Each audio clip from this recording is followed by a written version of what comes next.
Welcome to Faith, Fiction, and Folklore, or as we like to call it, the Triad Podcast, where we try not to mess the podcast up.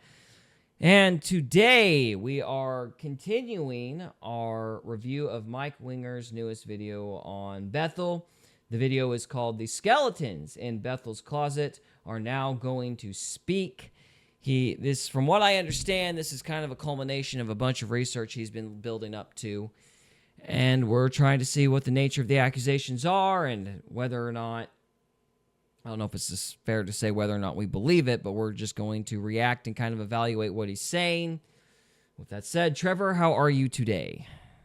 I am ready to review this guy. All right.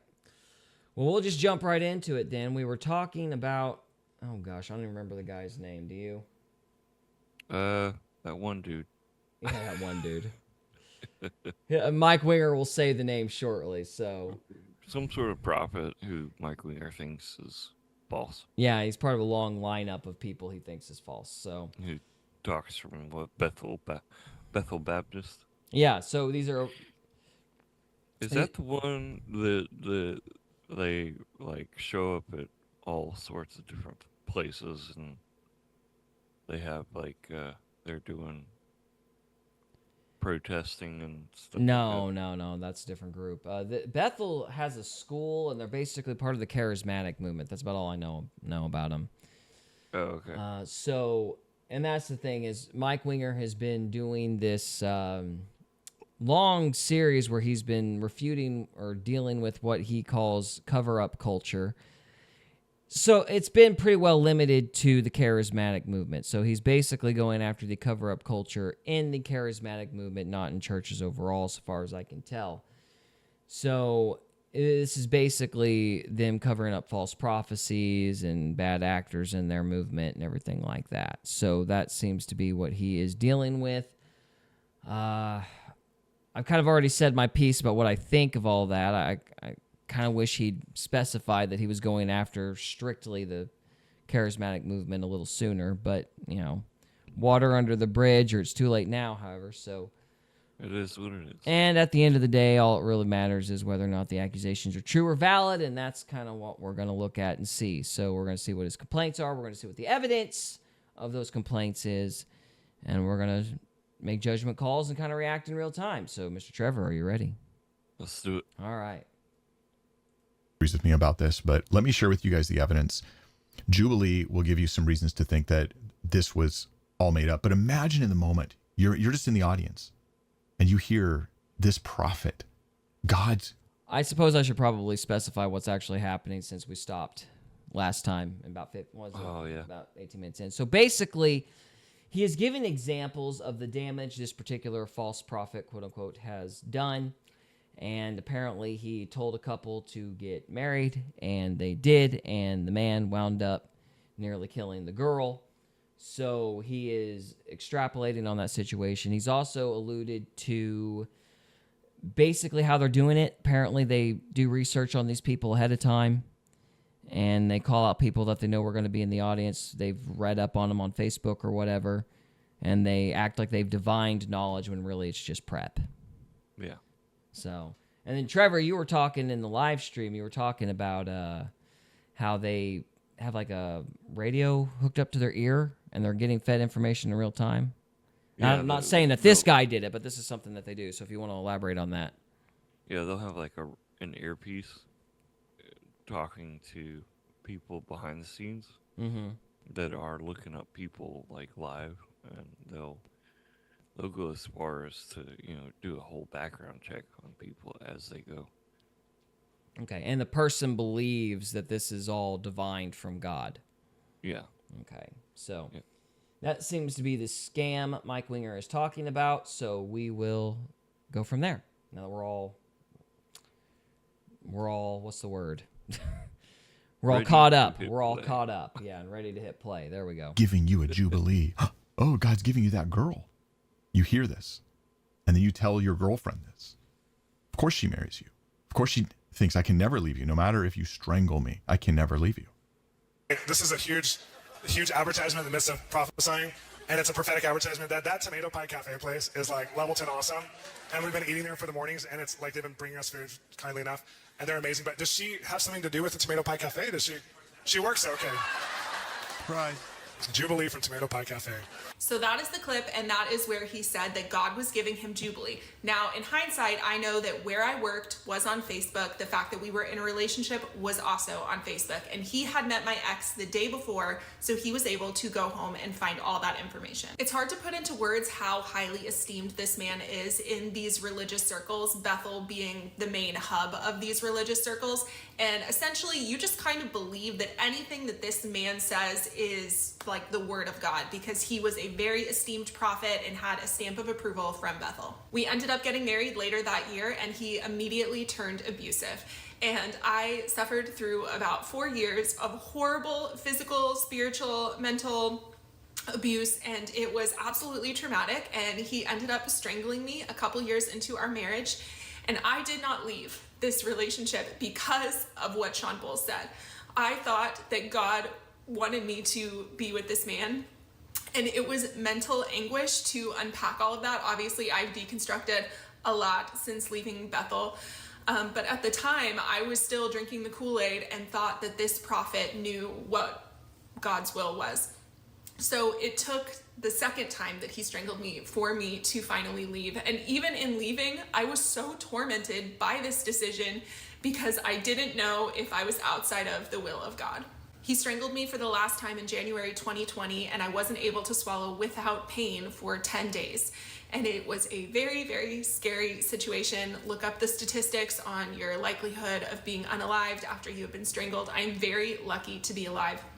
She's entirely correct here. So, order of events, right? Bethel endorses the guy. She's at Bethel. She's a third-year student at the Bethel School of Supernatural Ministry. You're fully committed when you're a third-year student there. She's got an internship with Georgian Banov, a guy who still platformed Shawn Bolz even after everybody knew in the leaders. None of us knew, right? Only the elites. They knew. And she hears this because of Bethel. She believes this word. She gets strangled. Now, I was a domestic violence counselor, which means I've had some training in that area. And strangulation is not only is it inherently a murderous act, but it can actually result in death even days later because of the residual swelling that happens after somebody is strangled. It is incredibly scary and dangerous and evil and murderous. And I do have a video on divorce and remarriage for those who would like to look at it. I think that from Jubilee's description, she was justified in fleeing for her life and leaving that man. That was appropriate. What's crazy is that it was 2020 when she finally left, right? But Bethel had information and evidence about Shawn being a fraud in 2016, probably earlier. Probably, who knows? Maybe 2008. I don't know. I just don't know, because they're not going to tell me. I don't think they're honest about these things. And I'll give you reasons to think this. I'm going to show some what I would consider to be total deception from Chris Valentin later on.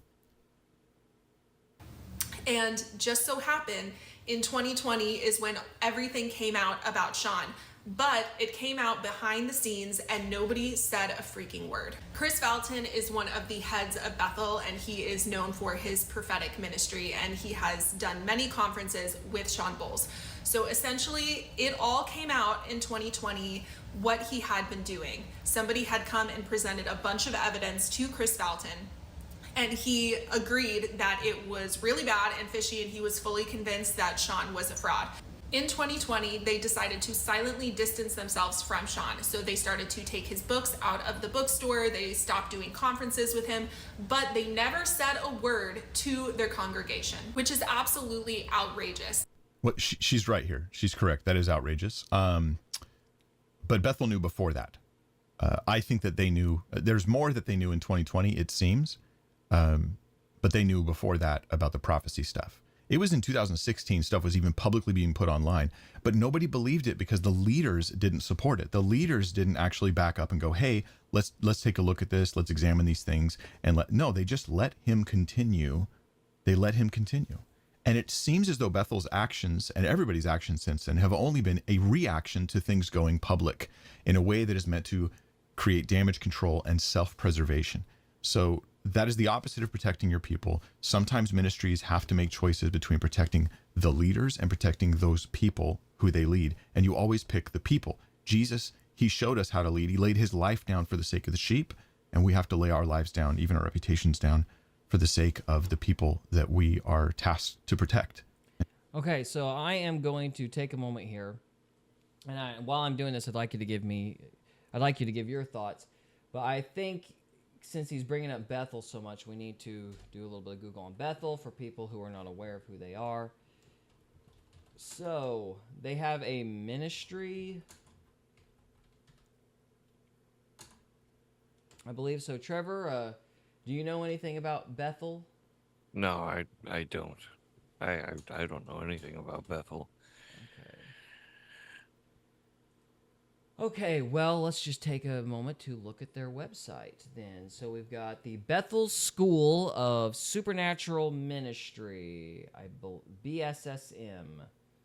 So we've got Step into Your Calling as a World Changer, One Heart, 2 Ways to Get Equipped, and you've got Speak with an Advisor. So they got a school here that they're advertising. Let's see what they got to say here. We have a mandate to make earth look like heaven, to invite the world to know Jesus in his life, his death, and his resurrection. Dude, that is loud. Good night. There's no way to control the blasted volume either. Wow. That is... Super loud.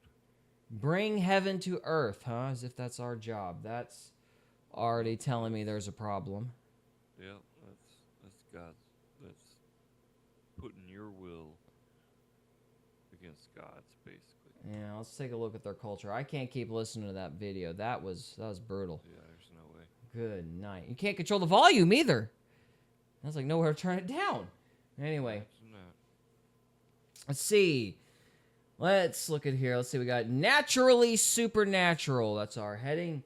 The school is designed to equip students not just to minister in the gifts of the Spirit, but to live a supernatural lifestyle. You experience life-changing revelation about yourself and the world around you as you become aware of the kingdom within you. Well, there's our first little New Age talking point. The kingdom is within you.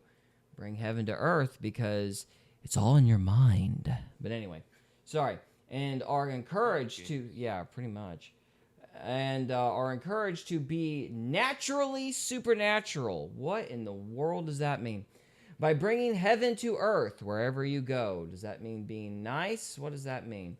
And we believe Jesus meant it when he taught us to pray, your kingdom come as earth as it is in heaven. That's where a lot of people get mixed up.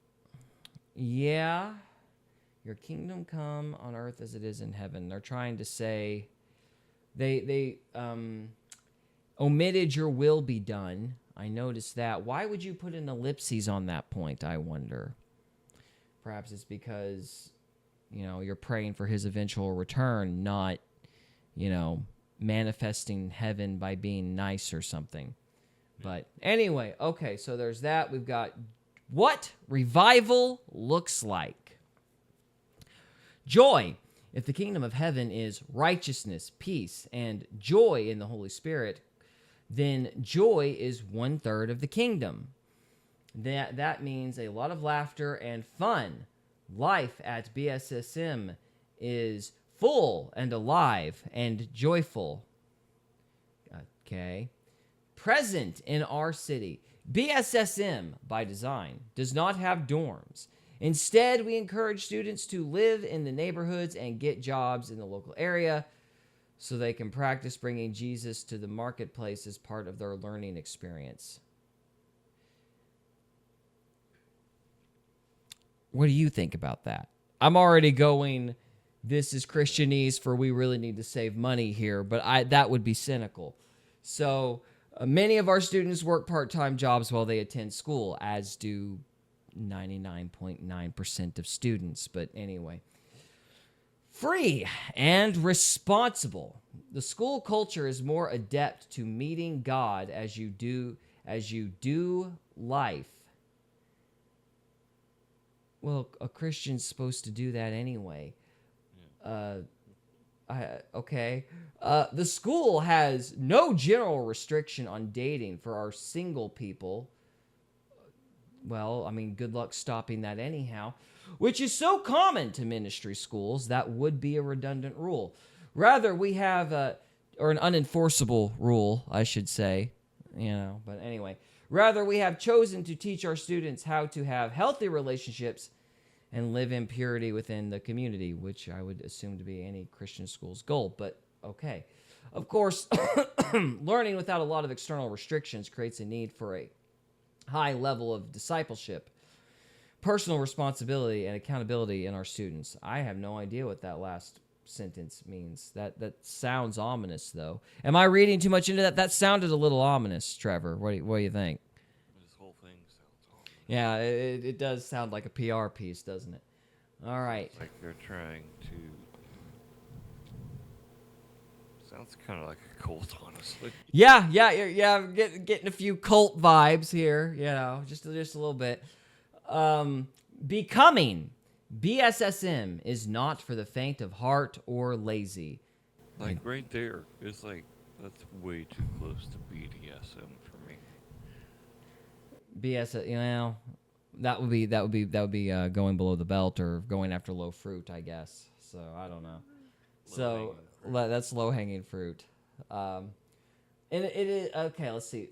I don't think there's a school alive that would say it's for the faint of heart or lazy. Is there any institution that you're aware of is like, this is for you lazy people? So that's a nonsense sentence right there. It is an community college. This is where you go if you're just trying to get by. So, all right, it's an extremely fast-paced season of schooling, but the training is pivotal and strategic. We believe the intensity soon translates into becoming. Okay. Things that are first foreign and done out of duty gradually become second nature as students move from merely echoing a message to becoming a message. Well, I don't know what that means. That's that going from natural to supernatural. Yeah, it's another nonsense. Like, yes, you're going to go from meaning it to really meaning it. So, all right, experiencing this together as a group multiplies it exponentially.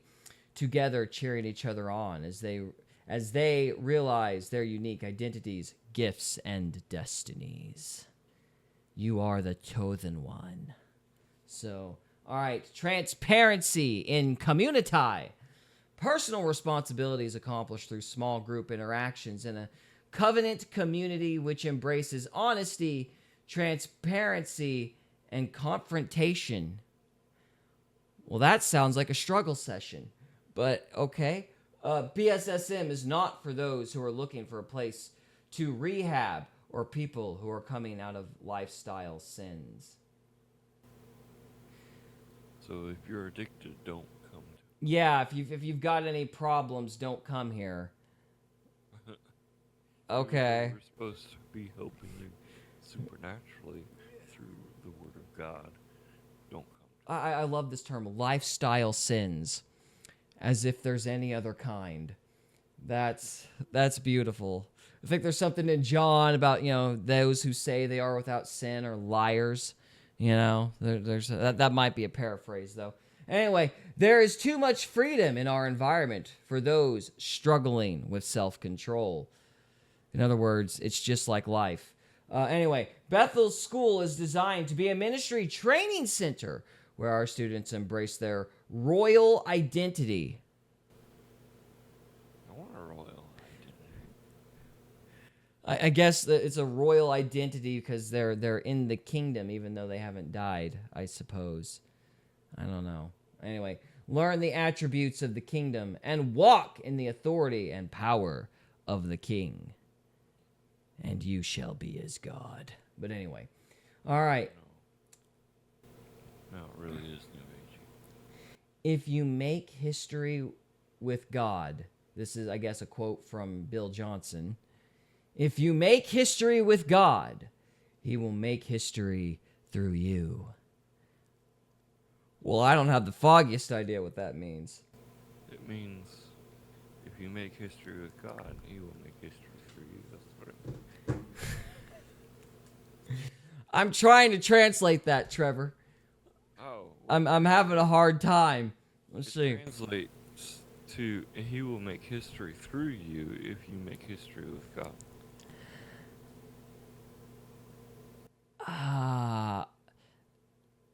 What does that mean? Like if you interact with God, He will make you have a historic impact?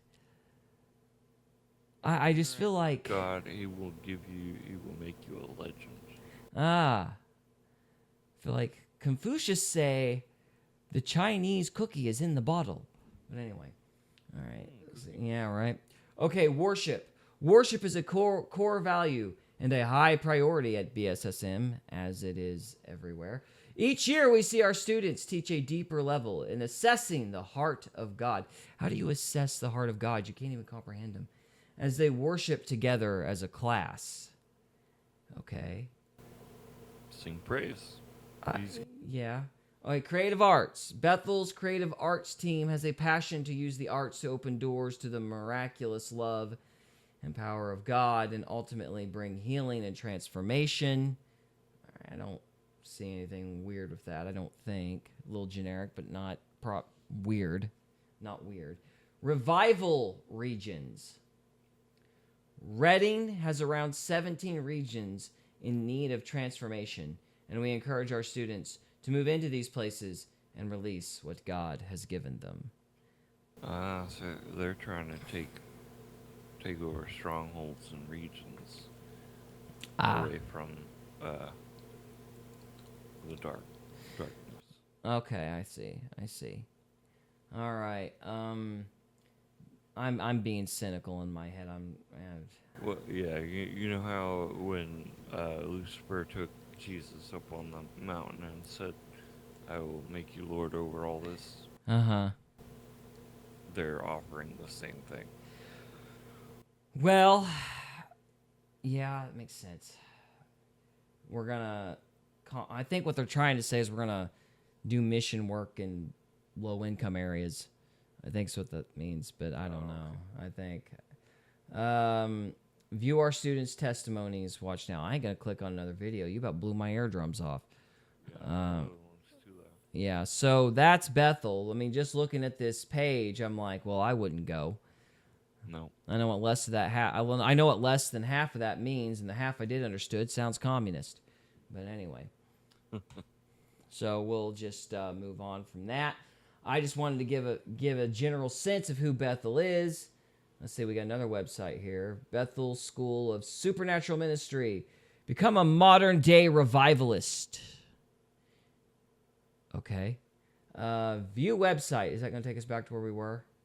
I think so. Maybe. BSSM.net. Loading. This site is stinking. Loading. Okay. Yep, it's back to this website. Okay, so we're done. All right, let's go back to Mike Winger. And here we go.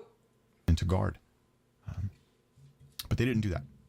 They didn't want their reputations damaged, it seems. So, Jubilee's story, just one of the many, many people that Shawn has lied to, has deceived, has manipulated, and has used his words of knowledge to trick so many people who need to be warned. Because he, as a supposed prophet, he gave words to thousands upon thousands upon thousands of people, life-changing words. Well, I did a video already with Elijah Stevens where he talked about his individual story. We went in great detail of his story and how Bethel misled him. It caused him a lot of harm. PTSD, it caused him marital issues, it caused him to Sorry, lose... what? That was the last video we kind of went over. Did we go over that video? That's the one, yeah. I don't remember that, but... Yeah, it was just a short... We only went over like 10 minutes of it. Gotcha. All right, well, let us move on here. They're basically their retirement. Imagine what it'd be like to lose your retirement because you believe that you're on a task from God that Shawn Bolz told you to do. And so you give everything you have to it because you're a genuine guy who really trusts the Lord. But you were lied to. And when you asked Bethel, was I lied to? They dodge you. And they know, but they don't want to tell you. That happened to him. How many people does he represent, though?